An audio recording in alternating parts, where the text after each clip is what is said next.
Good afternoon. We are going to start lesson 18, which is on a new subject. It's a new module on sequence control. So we are going to have our first introduction today on sequence control, on the kinds of controllers that are used for sequence control, namely programmable logic controllers or PLCs.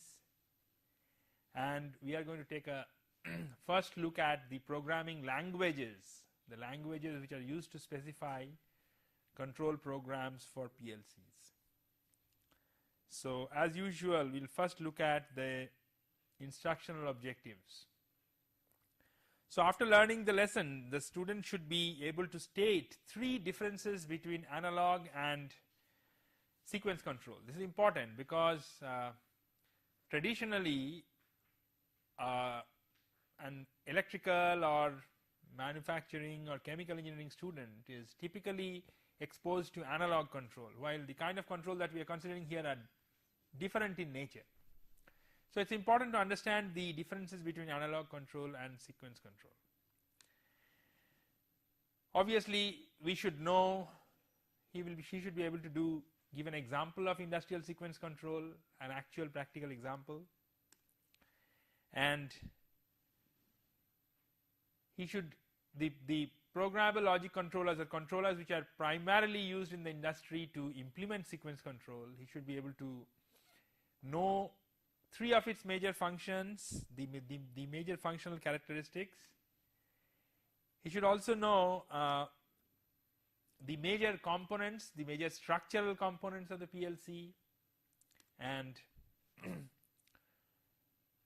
he should be able to describe a typical program execution cycle that takes place in PLCs and how these program execution cycles affect the control performance.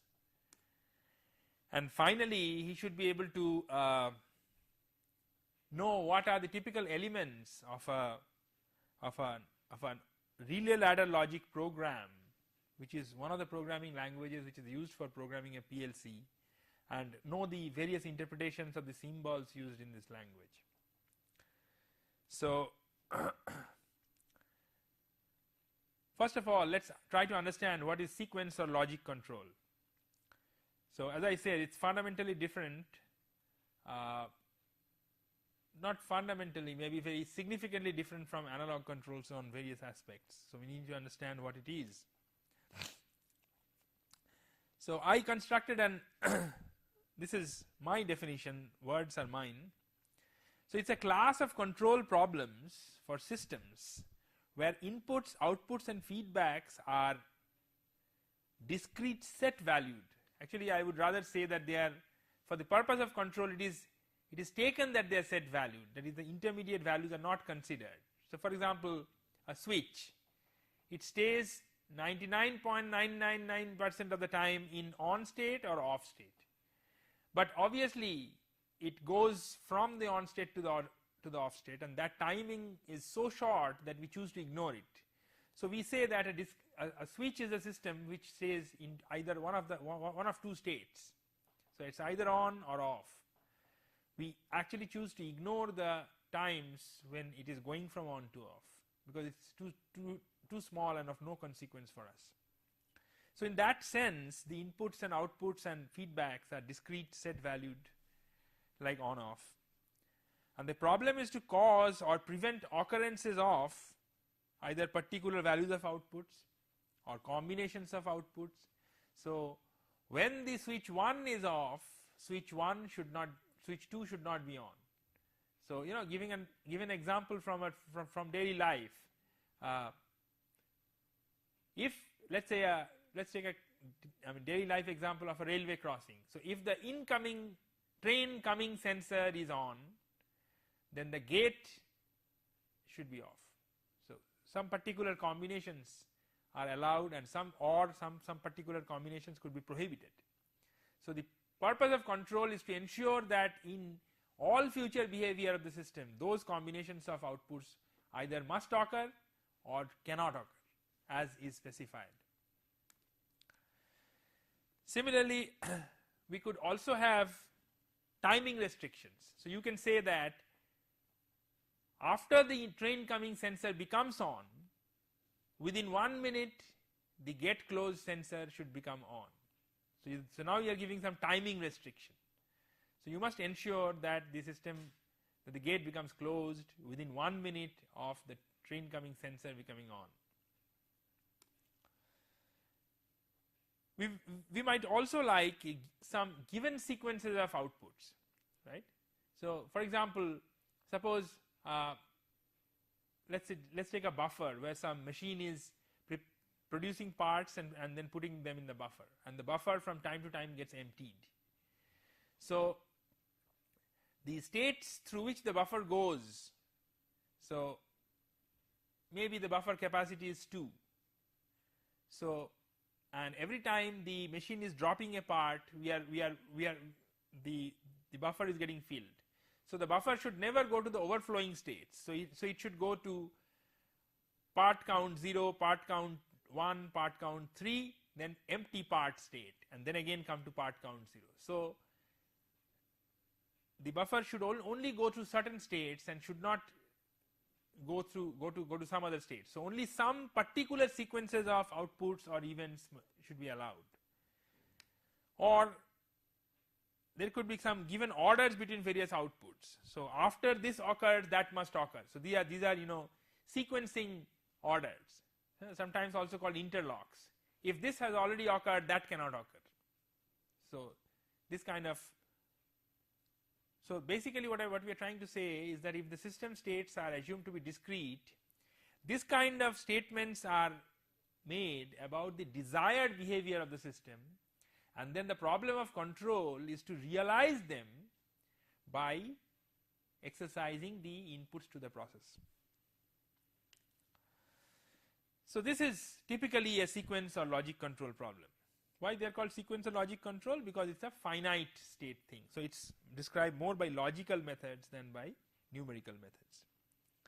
Before we look at them in more conceptual ways, let's take an example. So look at this. This is what is it? It is supposed to be a die. It's supposed to be a stamping press. So if you look at this, then so this is the stamp. This is the press. Okay. So there are two solenoids, up solenoid and down solenoid. So if the up solenoid is energized, these are hydraulic presses. So if the up solenoid press is energized, then the pressurized fluid flows through this path and goes into the machine. So the machine is constructed in such a manner that then this press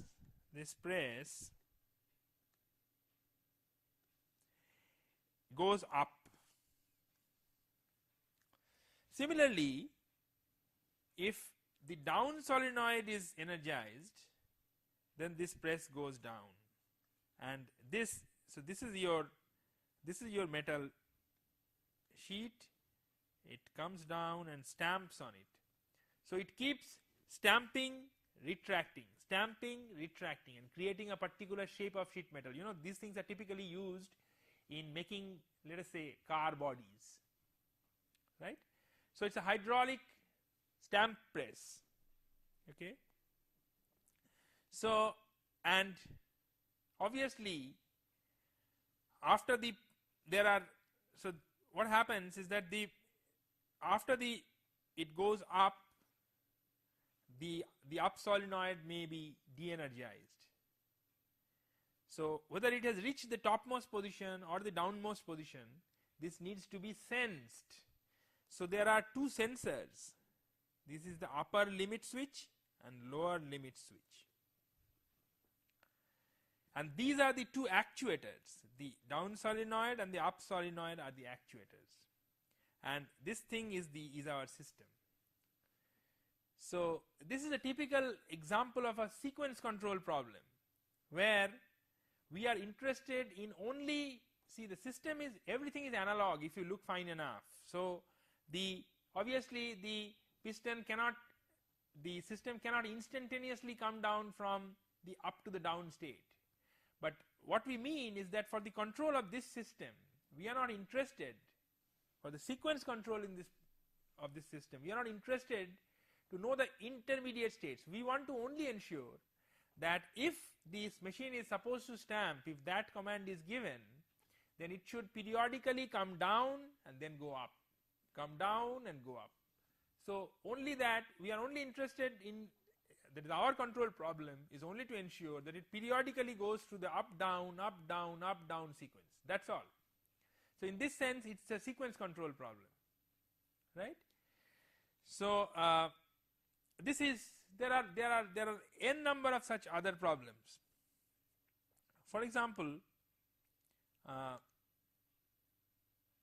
if there are many other application examples. For example, a plant startup shutdown sequence. So when a plant is started up, initially you have to bring up levels to start. Initially automatic control may not be immediately applied. So first you have to, maybe fill some chamber, so then start the pump. So first open the valve, then you start the pump, then once the level starts filling, then you see when it has reached some sufficient level, then you switch off the pump, then you switch off the valve. So basically, and then you start the heater, so let the temperature come up, then maybe the automatic control will start. So initially, for these startup shutdown sequences, nobody, you may not be interested in doing an analog controls, but rather the system is actually operated based on discrete controls. Similar things happen for shutdown sequences. So once things have to be shut down, there are certain such, some discrete control actions have to be taken. So for such things, typically sequence or logic controllers are used. Let us say conveyors. Conveyors are very widely used material handling systems. So in conveyors, you don't bother about what is going to be the motor speed. Maybe you don't bother about that. So you only have to start the conveyor or stop the conveyor. Maybe when you detect a part on the conveyor, you will start it. If you then after the part goes out from the other end, then you stop it. So conveyors are typical examples where a lot of very simple PLC controls take place, sequence control. Similarly, there could be automated assembly operations. So for example, you have a pick and place robo. So the robo, it goes to certain states.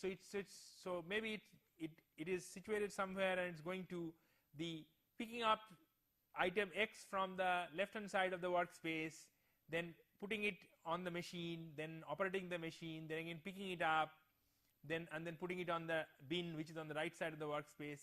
So the overall sequence through which a robo goes, or maybe picks an electronic component, places it on the PCB. So such operations are typically described and controlled by sequence controllers. Now we must understand that this is actually a robo. When it's for its movement, it has very sophisticated controls. It has servo motors in its various joints. It has analog controls on all of them. But here we are thinking of designing the controls at a different level, where we are not interested in that speed control loop is actually in place and it is working, but at a lower level. So only this sequencing tells us that what set point to give at what time. So it is a kind of set point sequencing if you look at it from the analog control point of view. So based on the sequence of the digital controller or the discrete event controller, corresponding analog set points are being downloaded on the analog controllers, and the analog controllers are actually taking place and controlling the motion of the robo and then taking them through the final states. So as far as the sequence control problem is concerned, we are not interested in knowing or in describing or in solving how a robo arm is moving from one point xy to another point x1 y1. We are not interested in that. We are just making a mechanism by which the proper sequence of commands can be specified to the analog controllers, and then the analog controller will be expected to take care of that motion, right? So in this sense, it is actually a supervisory control problem. So sequence and logic problems are often applied at a supervisory level to provide set points to the analog controllers which are working below it at an automatic control level, right. So,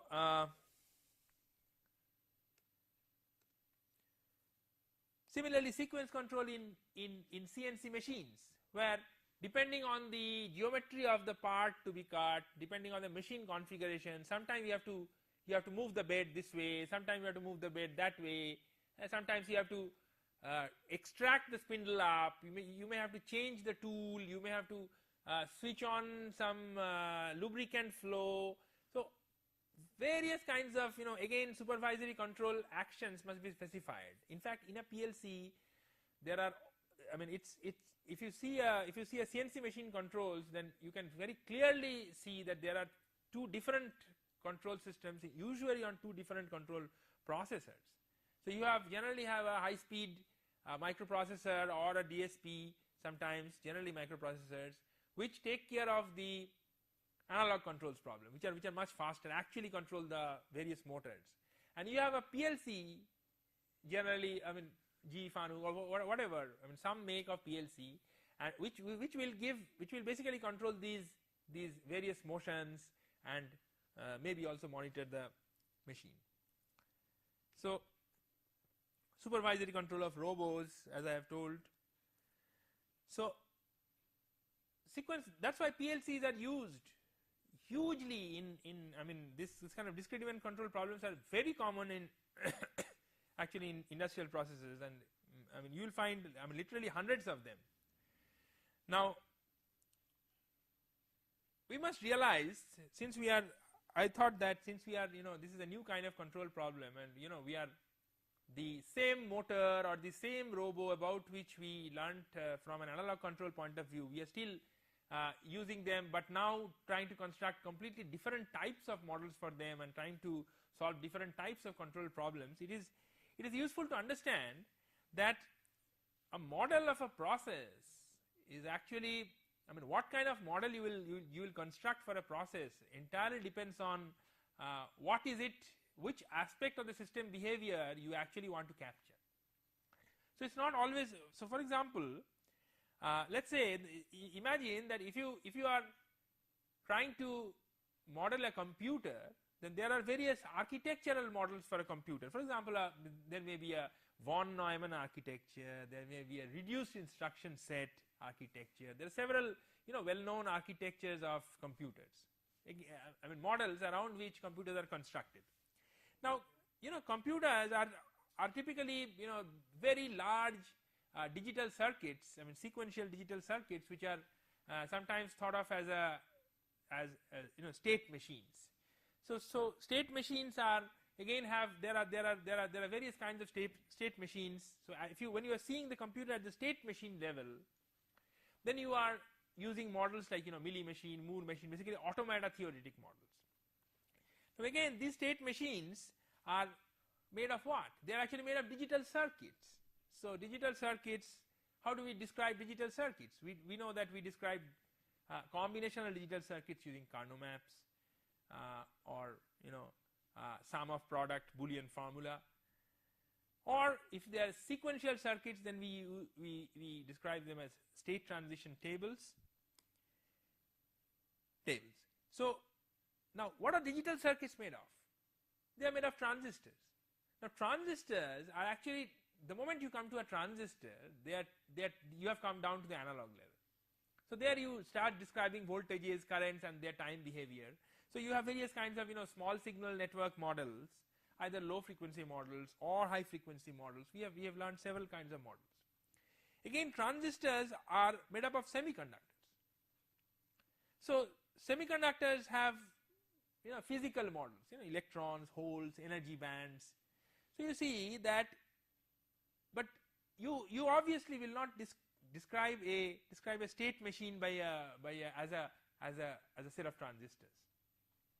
So everything, so there is a whole hierarchy of abstractions. So as you go up and up, you consider more and more things, and you consider them in more and more abstracted ways. But sometimes it also happens that the same device is being looked at as something by one person, and by another thing as another person. For example, say if you are the user of a digital circuit, then you will use a model like there are a NAND gate or AND gate or flip flop. So you use one kind of models. But imagine the semiconductor, imagine the gate designer, the VLSI designer of the gate. So why you look at a gate not as transistors but as a digital circuit? Because you know that the circuit is such that for most of the time, just like the switch example I gave, it will either stay in a 5 volt state or a 1 volt state. So it's either 0 or 1. So it suffices to describe when it will go to 0 and when it will go to 1. It is not important at all to describe the transitions of how exactly the voltage signal will rise from 0 to 1. That's not important at all. On the other hand, look at the VLSI designer who wants to design the gate. So the gate circuit is such that it will automatically go from 0 to 1 or 1 to 0. But the beauty of design or the whole credit of design goes into understanding that how fast you can make it rise, how much less power can be dissipated, and things like that. So on the other hand, the circuit designer is mostly concerned about the transition part from 0 to 1. So he obviously cannot take a view of the same gate as that of an AND gate model. He has to take a view of the same device as a nonlinear transistor circuit, because his attention is focused only on the transition or on the analog behavior, right? So it's important to understand that.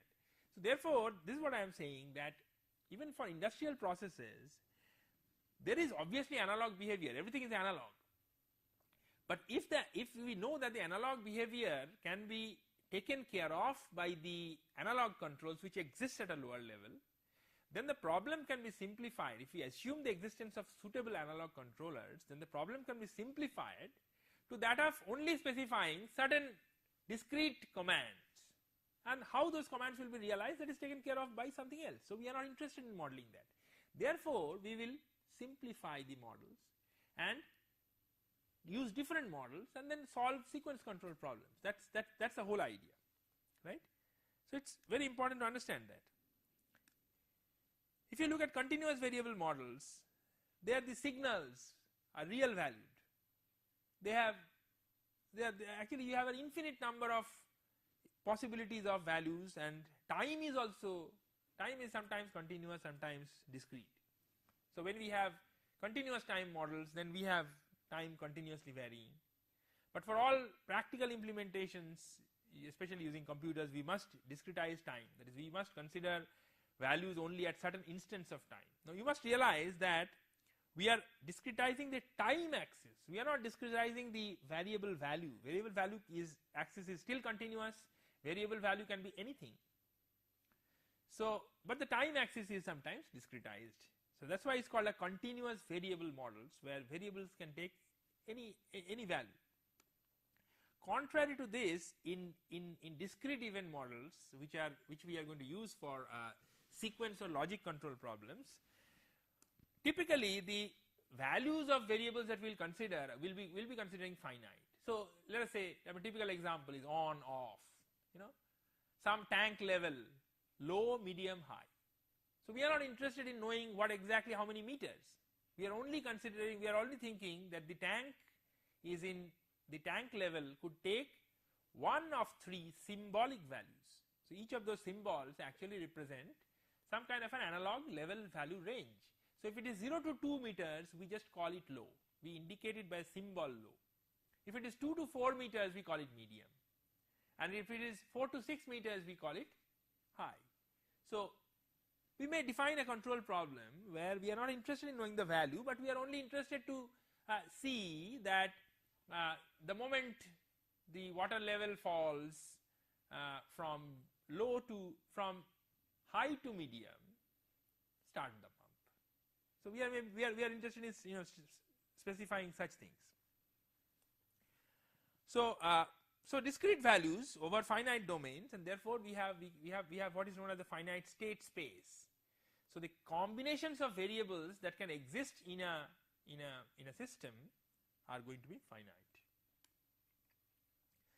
Similarly, time, we have two kinds of models. This we are not going to see too much, but we have two kinds of models called synchronous and asynchronous, where we assume that all variable changes also occur at along with some clocks, just like a master slave flip flop is a synchronous device. So or sometimes we have asynchronous. So at any time certain variables can change. So it's like time discretization here. So if the time is, if variables can change from one value to another value at any point of time, we call it asynchronous. If it only happens at certain periods of clock ticks, we call it synchronous. So this is so once we quantize, once we create a discrete this kind of discrete finite state description of the system, then it is easy to construct then we can construct the behavior of the system. So typically we have in such systems three kinds of variables. They are the input variables. Input variables are some things which are applied externally. Okay. Then there are output variables, and then there are state variables. So output variables are something which we can maybe sense or see, and there may be some other variables which we cannot see, but the system goes through them.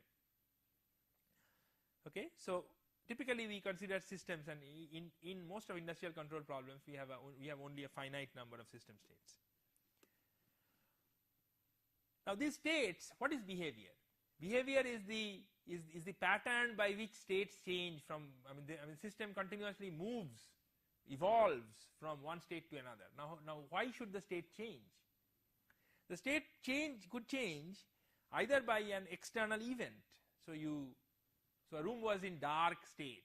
Now somebody comes and gives an input or changes an input variable, say a switch from on to off to on. So as a consequence of this, the room state goes from dark to lighted, right? So this is a state change caused by an external events.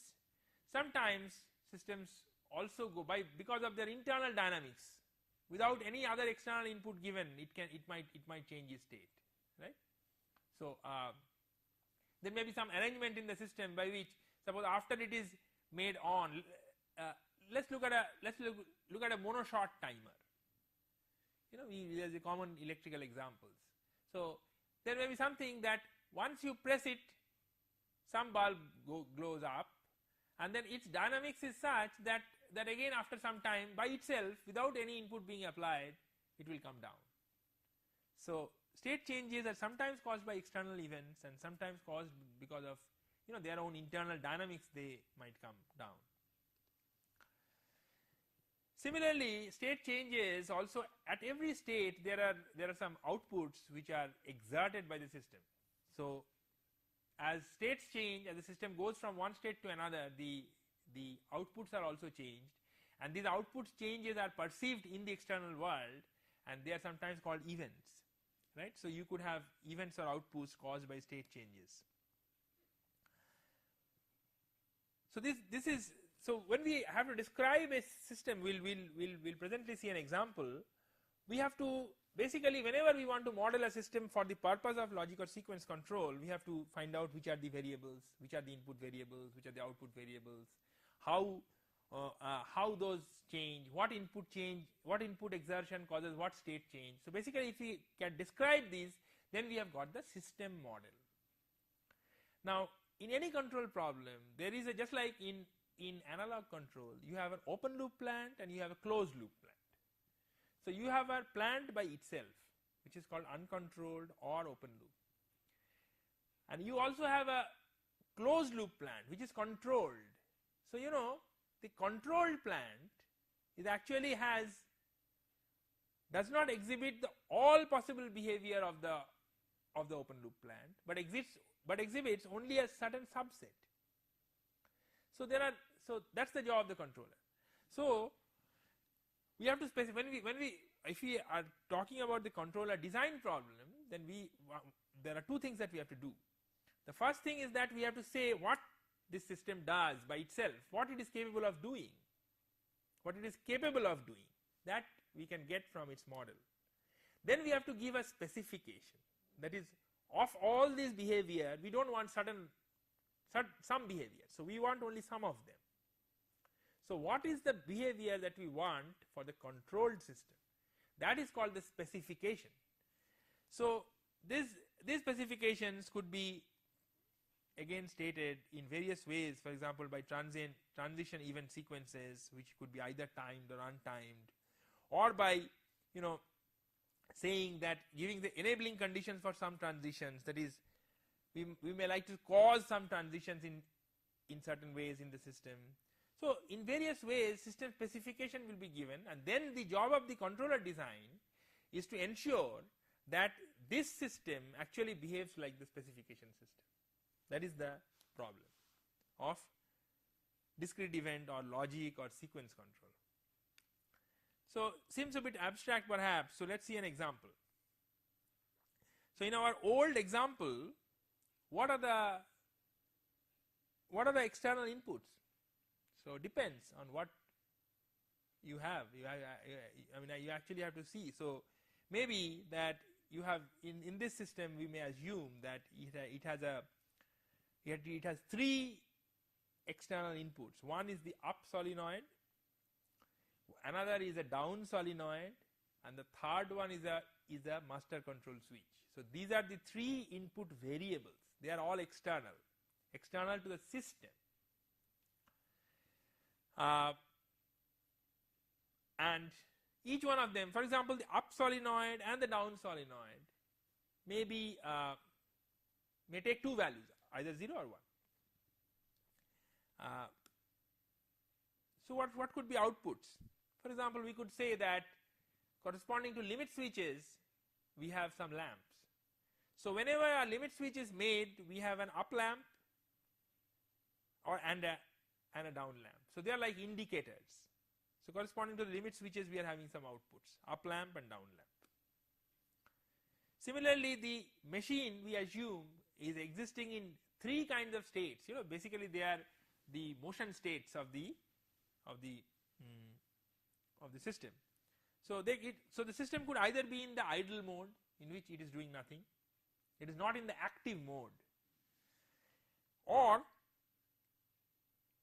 so we can say that whenever the master control switch is 1, what is the effect of this external input? That it will make the system from the idle to any one of these, and if it is off, then from any one of these it will actually come to the idle state. This is what we are trying to describe the behavior of the system. So otherwise, among the active states, the system could be either in moving up. So it is moving up. It is neither up nor down. The position of the press is neither up nor down, neither down nor up. It is somewhere in the middle, but it is moving up.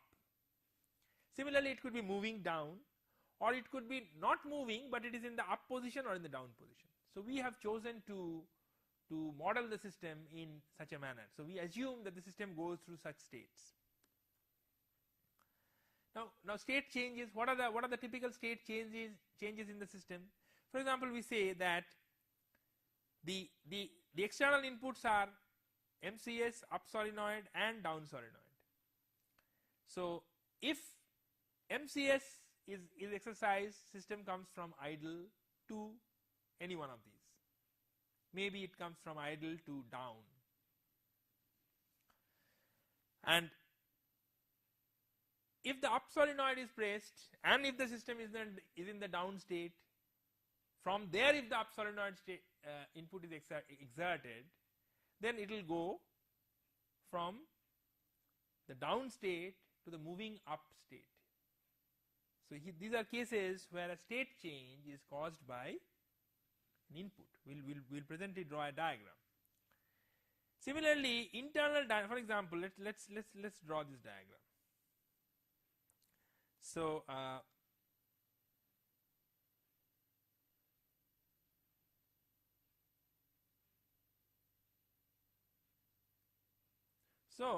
the system we are saying exists in 5 states. Okay.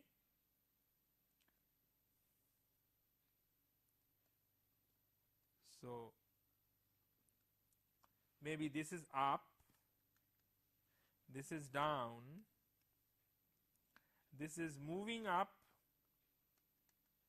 and this is moving down, and somewhere here you have idle. So when you get, so how does the system change states? So you have from idle to down, when MCS equal to 1, you are trying to describe the system behavior. And then from down, if you give an up solenoid, then it goes to the moving up state. From there, by internal dynamics, after some time, it will go to the up state. In the up state, if you give it a down solenoid equal to 1 input, then it will be moving down state, and then by itself it will come to the down state, right? In between, sometimes self loops, that is you can write that in between, if moving down is in this position, it will be in the moving down state, because it might take quite some time for it to come down from up to down state. So, and then we can say that from anywhere, if you go to moving up, then it goes to idle. If MCS becomes 0 at any point of time, then it goes to the idle state. So you know that we are basically graphically we are describing how the system goes from one state to another because of various external inputs or because of internal dynamics. Okay. And similarly, we can say that, for example, we can have the various outputs. So if we have the two outputs. So here we'll have down lamp is equal to 1 and up lamp is equal to 0. Similarly, here we have DL equal to 0 and UL equal to 0. Both are 0. Here UL equal to 1 and DL equal to 0. So these are the outputs. So at the various states, these are the outputs which are actually exercised, and which may also be sensed by the sensor for the purpose of the controller. Now this is the behavior of the intrinsic plant. So now one has to ensure somehow that the specification that you give for the system, that is actually first up solenoid is exercised and it is held till it goes to the up state, and then when it goes to the up state, then the down solenoid is exercised. So this is the desirable cycle of the machine. So one has to exercise, some device has to actually compute this, when to apply this up solenoid and when to apply this down solenoid, and it is the controller which is going to do that. So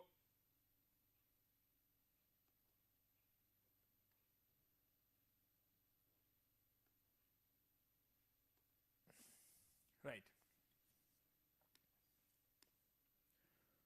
Similarly, as we say that events are caused by state changes, because this we have already, for example, in moving up lamp is equal to 0. When there is a state change from moving up to up lamp becomes 1. So state changes also cause outputs.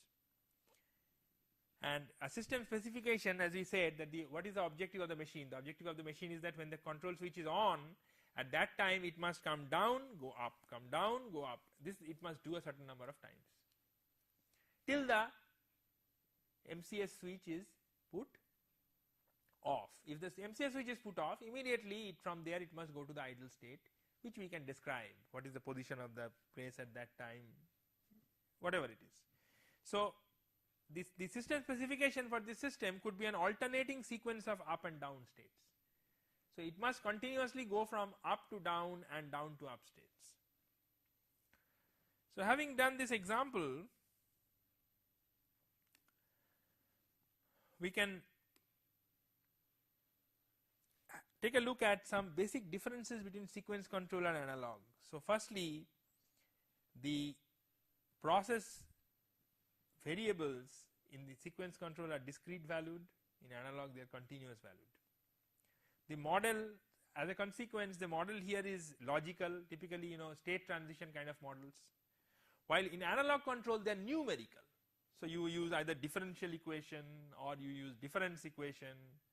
So use some equation with numerical equations. Similarly, the signals, generally the signals indicate some status.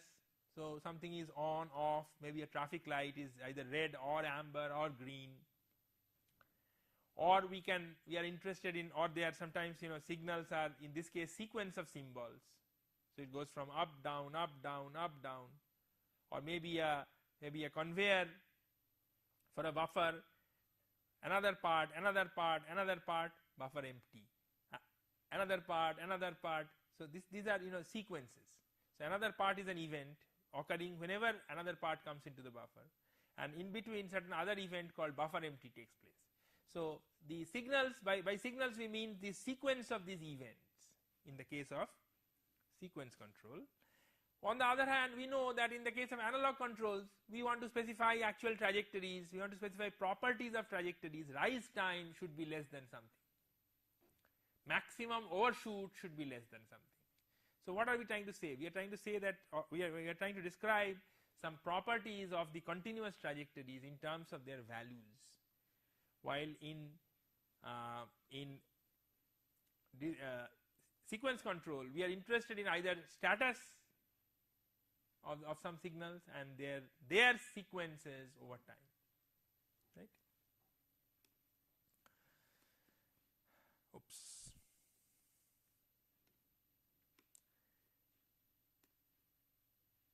Similarly, if you look at control here also can be open loop or closed loop. Closed loop control is possible even for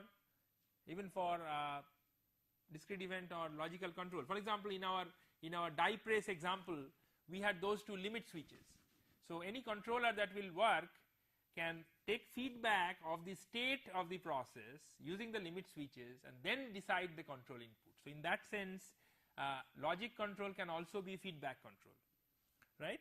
But it is generally on-off or logical kind of control, and they are generally supervisory in nature. That is, they are used to decide, in many cases they are used to decide the command sequences, which are again realized in turn by the automatic controllers. Right? In the automatic controllers, we could have linear or we could have non-linear controllers, and I mean which are actually working at an automatic control level.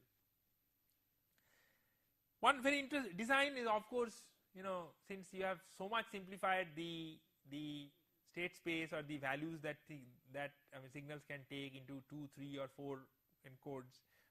So the models are much simpler. So for example, very linear, non-linear differential equations can then finally give rise to some 5, 6, 7, 8 or maybe 20 state finite state machine, which is a much simpler model compared to the nonlinear differential equation. So generally design is order of magnitude simpler than continuous automatic control designs. One interesting thing is that tuning is generally not needed, because the models are generally not physical. They are actually abstract, information oriented models. So unless you change the strategy of operating the plant, the controllers need not be tuned, while in the case of automatic control, because system heat transfer coefficient will change, pipes will develop sludges inside,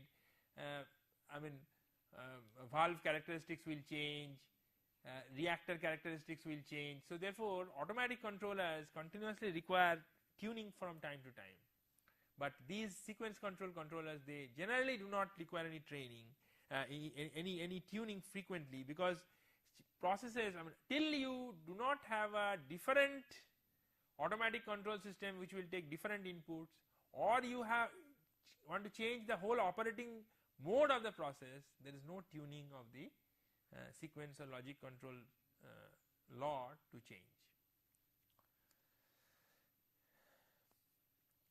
So now we have perhaps understood the discrete event control problem. Now this is not new. It used to be, this kind of problems have been handled in the industry long time, even before the microprocessor came into existence. So previously what people used to do is that people used to use relays and contactors to actually realize this kind of logical functions, you know. So that's why previously such logical functions used to be called relay logic. In fact, the name relay logic diagram, relay logic ladder, these are basically legacies of that past, which are still being used. Of course, they are gradually getting changed, and probably after 5-10 years relay ladder logic may not be so relevant. People will find other graphical and other ways of describing these programs. But it's a fact that PLCs have actually, as they started to replace the relay logic, and so why they are better than relay logic, that we can see. For example, relay logic is hardwired. Actually, things are put, relays, contactors, they are actually connected, right? While PLCs, the logic is actually in a program. So while if you want to change the logic little bit, then you have to dismantle relay logic, at least some parts, and then again install a new one. While in the case of PLCs, because it's a microprocessor device, all it takes is to change the program, right? Therefore, these are, relay logic is actually difficult to upgrade and maintain, while PLCs are very modular. You can just take out one and you can put it another, you can all the time put, you can expand your system very easily. You can buy new input output modules, you can then simply plug them into the racks without any problems. These are much more industry friendly to upgrade and maintain. Relay logic is obviously much more limited in terms of size and complexity, because you have to construct them using physical relays. While PLCs, you can literally put, thousands and thousands of such logical functions merely in computer memories. So they are, in terms of speed, size, complexity, and even reliability, they are beating their relay counter. They have already beaten, no question of beating. They have already beaten their relay counterparts hands down. It's a very old technology actually. Nowadays hardly anybody uses it. In fact, all the time, anywhere you go to any factory, you will find tens of PLCs all around. So what is a PLC? What does it do? We have understood that it's a, actually, I looked at the internet and tried to locate some definitions of the PLC, and these are some of the definitions which I found on the internet, but somehow I didn't like them. So somebody says it's a solid state device designed to perform logic functions. The solid state device, the term, is actually not very communicative, because it describes everything is a solid state device. Even a small transistor is also a solid state device. So solid state device designed to perform logical functions, what's previously accomplished by electromechanical relays. This is something which mentions the history. Devices used for control, operation, and integration of manufacturing processes. Yes, this is, I like it more, of manufacturing process equipment and machinery, but it does not say what kind of device these are. It is very cryptic on the device side. An assembly of digital logic elements. This word element is very confusing. What is meant by digital logic elements? Designed to make logical decisions.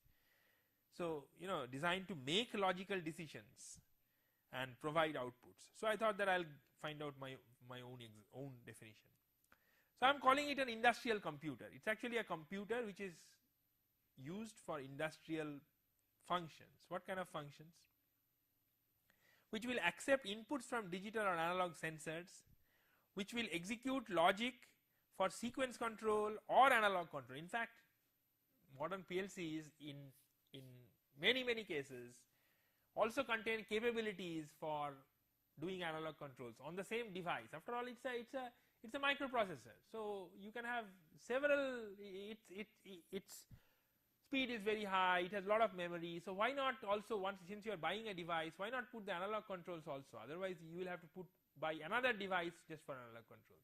So while logically they are different, physically speaking, one single PLC box can house even analog controllers. In fact, they do. They could drive actuators or indicators, or they could communicate with other computers. So what are these components? Its components are typical of a computer. So you can have the sort of the backplane, or you can have a power supply, or you can have CPU memory, or you have I/O cards. Various kinds of I/O cards are used. So you can have digital or analog modules. You can have some special purpose function modules like high speed counters which measure shaft angle encoder which measure rotational speeds, or certain very fast and precise positioning commands can be generation modules, PWM generation modules, etc. So various kinds of cards it uses. So obviously there is wiring, and then you need two other separate devices with PLC mainly for for interacting with it. One of them is a programmer using which you can download the PLC, or you can see how variables are getting changed, and the other is a man-machine interface which can display some of the variables nicely so that people can see how things are being controlled. So actually we will make I have a little change of plan in this thing. Since time is nearly up, so I would skip the programming part in this lesson, and then we'll include it in the next lesson. So I'm going to skip the next few slides and then come directly to the lesson review. Okay. So all these things will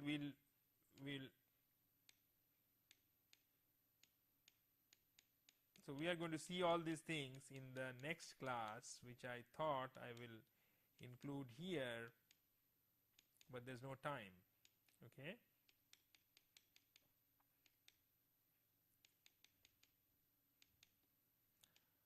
So yeah.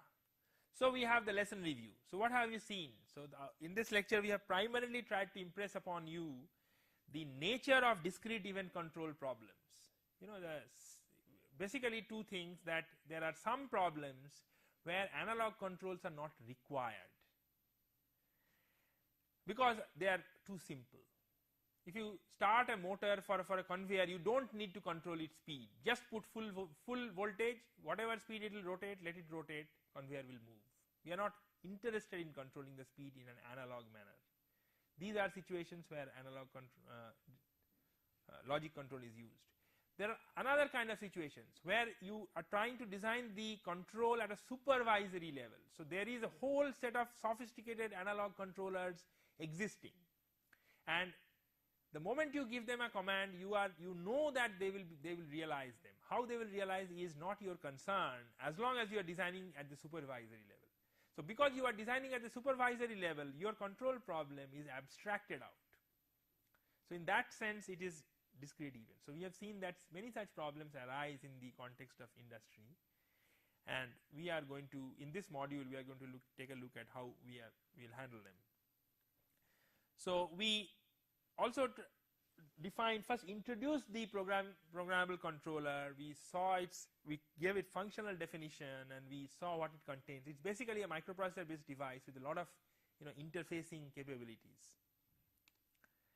And this PLC programming basics we actually did not consider in this lecture, and we'll be considering the next one. So you could do several things. For example, you could find a typical industrial example.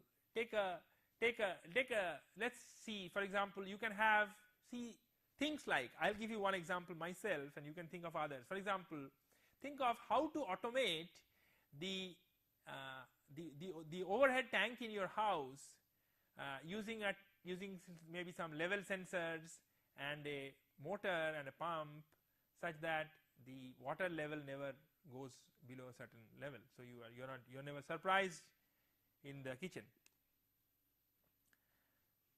So try to model the system, identify its input, outputs and state variables, develop its finite state machine model, and then finally can you draw you can't do this now, but you can perhaps figure out that how based on the feedback you are going to apply the different kinds of controls. So construct an example of your own, that is the assignment, and that's all for today. Thank you very much. From the next class we'll start with the programming aspects of PLCs. Thank you.